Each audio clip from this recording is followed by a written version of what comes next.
Hello friends, स्वागत है इस वीडियो में। इस वीडियो में हम लोग देखेंगे सामान्य ज्ञान से रिलेटेड कुछ महत्वपूर्ण प्रश्नों को, जो कि आने वाले एग्जाम के लिए बहुत ही इंपॉर्टेंट रहने वाले हैं। तो चलिए शुरुआत करते हैं क्वेश्चन नंबर 1 से। भारत में राष्ट्रपति द्वारा राज्यसभा के सदस्यों के नामांकन का नियम किस देश के संविधान से लिया गया है? राज्यसभा के सदस्यों के नामांकन का नियम किस देश के संविधान से लिया गया है? सही आंसर है ऑप्शन सी, आयरलैंड के संविधान से।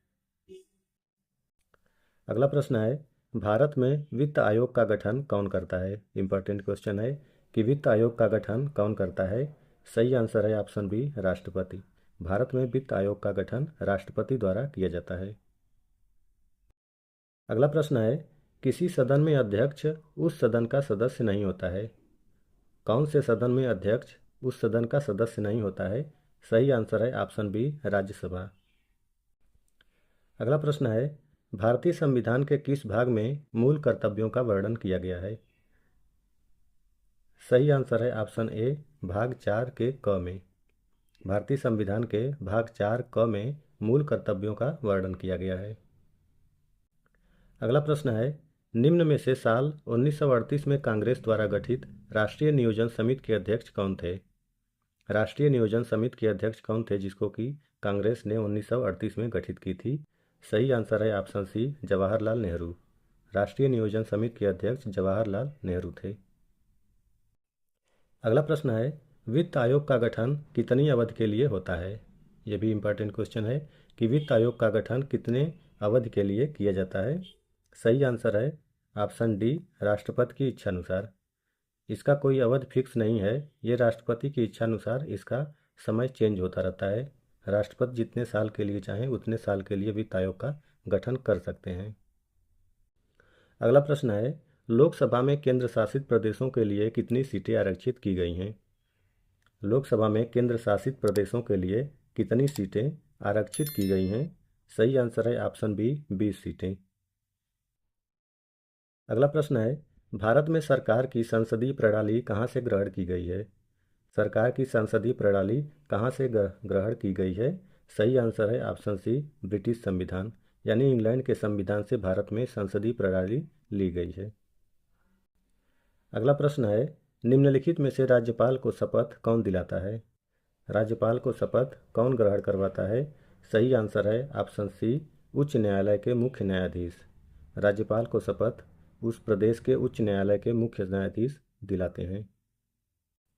अगला प्रश्न है, राज्यपाल बनने के लिए न्यूनतम आयु कितनी होनी चाहिए? राज्यपाल बनने के लिए उस व्यक्ति की न्यूनतम आयु कितनी होनी चाहिए? सही आंसर है ऑप्शन डी, 35 वर्ष। अगला प्रश्न है, निम्नलिखित में से कौन सा सबसे बड़ा महाद्वीप है? सबसे बड़ा महाद्वीप कौन सा है? सही आंसर है ऑप्शन बी, एशिया महाद्वीप। विश्व का सबसे बड़ा महाद्वीप एशिया महाद्वीप है। अगला प्रश्न है, निम्नलिखित में से वह कौन सा देश है जहां पर आज भी राजशाही शासन चलता है? ऐसा देश जहां पर आज भी राजशाही शासन चलता है, कौन सा देश है? सही आंसर है ऑप्शन बी, स्विट्जरलैंड। अगला प्रश्न है, अंतर्राष्ट्रीय न्यायालय में कुल कितने मुख्य न्यायाधीश होते हैं? इंपॉर्टेंट क्वेश्चन है कि अंतर्राष्ट्रीय न्यायालय में कुल कितने मुख्य न्यायाधीश होते हैं? सही आंसर है ऑप्शन बी, 15 न्यायाधीश। अंतर्राष्ट्रीय न्यायालय में न्यायाधीशों की संख्या 15 होती है। अगला प्रश्न है, भारतीय रिजर्व बैंक का राष्ट्रीयकरण कब हुआ था? ये कई बार परीक्षा में पूछा जा चुका है कि भारतीय रिजर्व बैंक का राष्ट्रीयकरण कब किया गया था? सही आंसर है ऑप्शन सी, 1949 में। अगला प्रश्न है, निम्नलिखित में से नीति आयोग के उपाध्यक्ष कौन हैं? नीति आयोग के उपाध्यक्ष इस समय कौन हैं? सही आंसर है ऑप्शन बी, सुमन बेरी। अगला प्रश्न है, भारत से अलग होने के बाद पाकिस्तान का प्रथम प्रधानमंत्री किसे नियुक्त किया गया? सही आंसर है ऑप्शन सी, लियाकत अली खां को। पाकिस्तान का प्रथम प्रधानमंत्री लियाकत अली खां को नियुक्त किया गया था। अगला प्रश्न है, निम्नलिखित में से तेलंगाना राज्य का पहला मुख्यमंत्री कौन है? तेलंगाना राज्य का पहला मुख्यमंत्री कौन बना था? सही आंसर है ऑप्शन ए, के चंद्रशेखर राव।